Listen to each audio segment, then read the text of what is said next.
নমস্কার, আমি দেবাঞ্জনা। আমি আজকে চলে এসেছি একটা ছোট্ট টিউটোরিয়াল নিয়ে। আচ্ছা, আমি একদমই টিচার নেই, আমি জাস্ট একটা আমার এক্সপিরিয়েন্স শেয়ার করছি। আমরা প্রচুর গুণী মানুষের কাছ থেকে শুনেছি যে আমরা যদি সা বলতে পারি ঠিকঠাক, পরবর্তীকালের আমার যে কোনো নোট আমি ঠিকঠাক বলবো। তো আমরা অনেকে আছে কিরমভাবে সারেগামা পা ধা নি সা বলি। আমরা বলি সা রে গা মা পা, বলি তো, মানে কি একটা ওয়েভ করছি, সা রে গা মা। ইনস্টেড অফ দিস আমরা এইভাবে বলবো সা রে গা মা পা।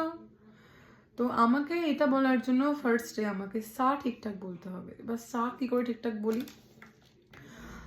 বি ফ্ল্যাটে সা হলে এটা হবে। আর যদি এবারে অনেকটা সা বিভিন্ন রকমের হয়, তো সাটাকে আমরা ধরবো, সেই স্বরটাকে কিন্তু আমরা খুব ভালো করে গলার মধ্যে মানে চিনিয়ে দেবো আমরা নিজেদের, আমরা যেন সেই স্বরের সঙ্গে খুব ভালো করে পরিচিত হই।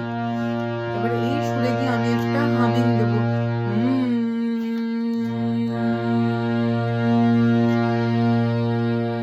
ঠিক আছে। এবারে হামিংটাতে দিয়ে আমি এই হামিংটা স্ট্যান্ডিং করে আমি এখানে আকার মাত্রিকে স্ট্যান্ডিং করব, মানে মা, এখানে আমি স্ট্যান্ড করে এটাই সা বলবো, মা সা হলো। এবার আমি যখন সা এভাবে প্র্যাকটিস করছি তখন আমি সাটাকে কিন্তু আমি আমার গলার মধ্যে বসিয়ে নিলাম, মানে আমি একদম পরিচিত হয়ে নিলাম, এই সুর আমার আর নড়বে না। তাহলে আমার সা হয়ে গেল। তাহলে এবার আমি সাটা ডিরেক্ট বলতে পারবো, সা। আমি কি আর করলাম সা, লেজ কিন্তু আর নেই। মানুষের যেরকম লেজ বিলুপ্ত হয়ে গেছে, সারে গামা পা ধা নি সা র লেজ কিন্তু আমি বিলুপ্ত করে দিয়েছি।